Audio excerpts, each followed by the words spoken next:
Baiklah, mari kita mulai pembahasan kita untuk bertabarruk. Maka Al-Faqir di sini membawa kitab Minhajul Qawim, karangan daripada Imam Ibnu Hajar.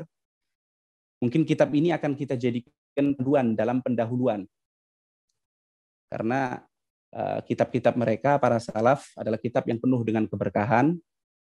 Maka dengan menggunakan panduan dengan kitab mereka, kita mohon insya Allah Allah Subhanahu wa Ta'ala memberikan keberkahan pada kajian kita saat hari ini. Bismillah, alhamdulillah, wassalatu wassalamu ala rasulillah, Sayyidina Muhammad ibn Abdillah, wa ala alihi wa sahbihi wa man wala. Qala al-imam Ahmad ibn Hajar al-Haytami fi kitabihi Minhajil Qawim, Kitabus Siyam, radhiyallahu ankum, Kitabus Siyam. Kitab ini menerangkan tentang as-siyam atau puasa.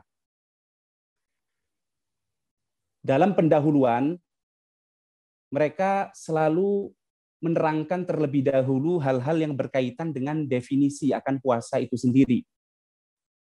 Jadi apa yang dimaksud dengan puasa, mereka definisikan terlebih dahulu.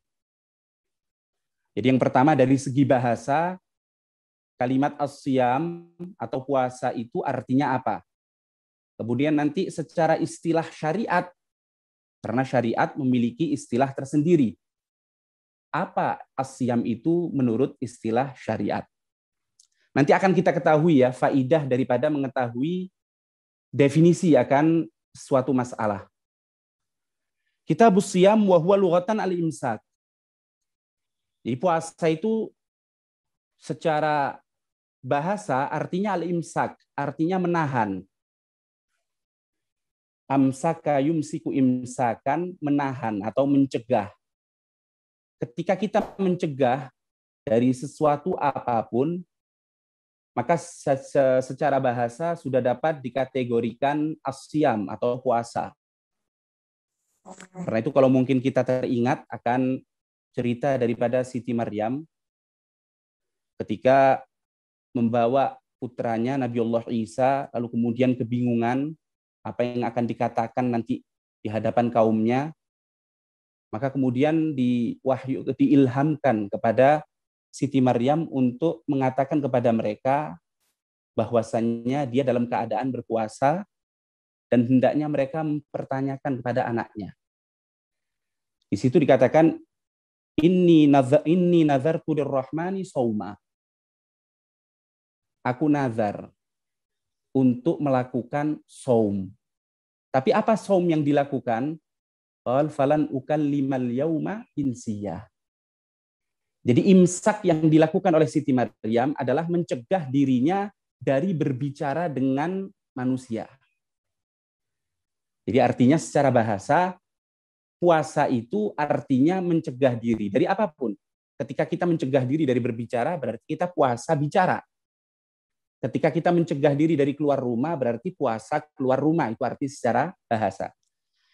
Tapi kemudian kalimat siam, saum, atau puasa ini dipakai oleh syariat untuk menunjukkan sesuatu tertentu. Apa menurut istilah mereka, istilah ahli syariat? Wa syar'an, menurut syariat yang digariskan oleh Allah Subhanahu wa Ta'ala, puasa itu ialah al-imsaku 'anil mufattiri 'ala wajhin makhsus. Al-imsaku, pencegahan, akan tetapi dari apa? Al-mufattir. Dari sesuatu yang sifatnya bisa membatalkan puasa.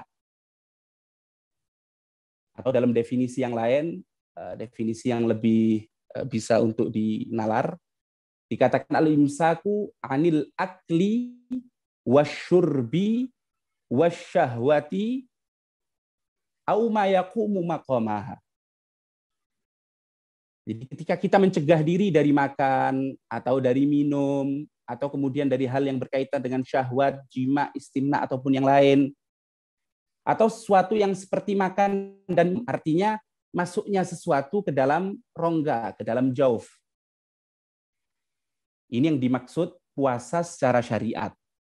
Ala wajhin maksus, atas bentuk yang telah ditentukan oleh syariat. Karena nanti imsaknya itu ada waktu tertentu. Dari mulai fajar sampai tenggelamnya matahari. Lalu kemudian imsaknya itu harus dibarengi dengan yang namanya niat. Ini maksud daripada ala wajhin maksus. Berarti sekarang kita telah mengetahui ya, bahwa puasa itu secara bahasa mencegah diri. Akan tapi secara syariat, pencegahan tertentu. Bukan hanya mencegah saja, bukan. Tapi mencegah daripada hal yang membatalkan puasa. Dari makan, dari minum, kemudian atas bentuk yang telah ditentukan oleh syariat. Yaitu pada waktu yang telah ditentukan dan dengan niat yang telah ditentukan. Ini namanya puasa.